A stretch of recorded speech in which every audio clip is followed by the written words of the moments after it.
Hello and welcome to week 14 here in Statistics for Psychology as we coming around the bend here with our content. And actually, let me check something here. Looking at the course.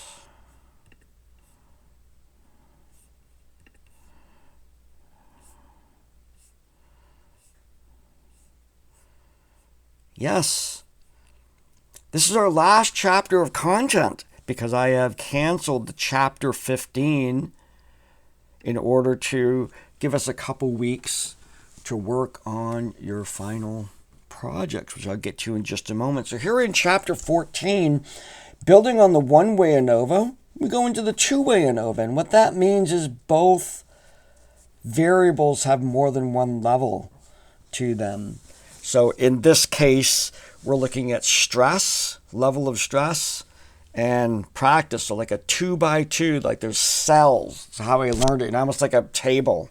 So you got one group over here, one group over here. They share this one dimension, but then two dimensions that way. And then there's another dimension here, and there's two dimensions there. And essentially what you're looking for when you're doing a two-way ANOVA are main effects. And this is there a general effect based on the columns, or is there a main effect based on the rows, and is there an interaction? The interaction meaning that maybe there's a particular effect on this particular dimension, but only when this dimension is missed, not when this one is. Those many studies. In fact, the study that I refer to in this chapter, the original study I did for my undergraduate work regarding music samples, which I've repeated a couple of times. Maybe you've taken that quiz, that survey when I did it, was a 2x2 ANOVA.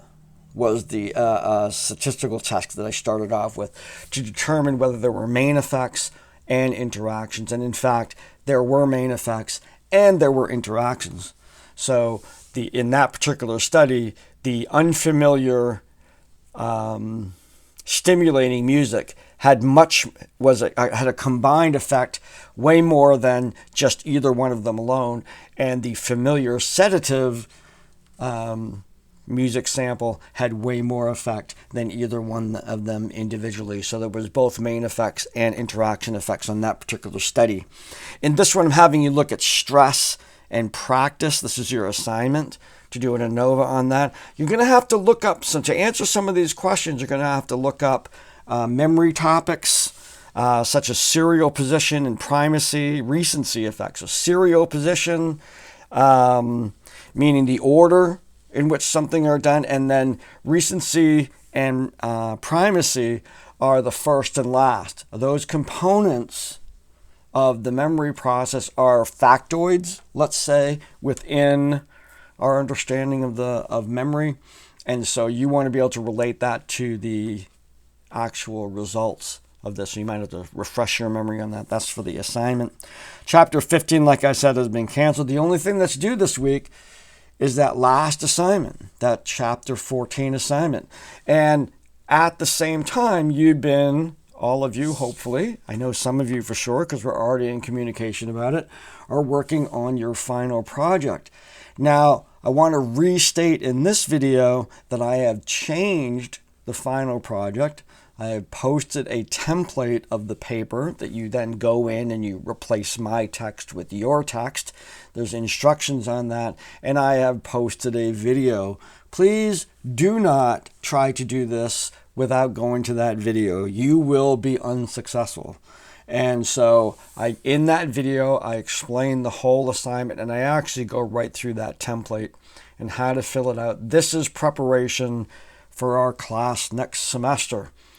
The more you get this down and all this, my plan is going into the next semester, what you're going to find out is I've changed the last assignment on that one too. So the one that's coming in the course book, we're going to set aside, and I have a new way that we're going to make our way through your research project. We're actually going to get started on that way earlier than has been the practice in that class before. So we can get the research project done early in the semester, and then we can learn the rest of research methods in the later part of the semester. So that's the goal. So you're going to be hitting the ground running. So this is why I've created this template. So between now and next semester, we can kind of get you firmed up as to what you're going to be doing for your research project next semester. Now, what that entails is you have to find a study and you want to replicate that study. I've given you some tips about where to do that. There's been some efforts on that have been outside of those tips, and those have not been successful. You need to get the original research article, not the article that you've read in Psych Today or even in the Monitor. That's just a little snippet. What you want is the original article. It's the original peer-reviewed article. These can either be found online, found in EBSCO database, or you can contact the library and have them order it for you. Please do not pay for anything. You're in college and you don't have to pay for those things. We pay for those. So find that article, send it to me. You have to do the review, so you have to know what you're talking about, read the article. Can I replicate this? Or maybe I want to replicate part of it, because some people they'll publish articles that have multiple studies in them. Just, I want to do this piece of it, that kind of thing. I want to do something like that. And you send it to me. I do a quick run through on that and, kind of check if it's feasible or not. How are we going to actually do this?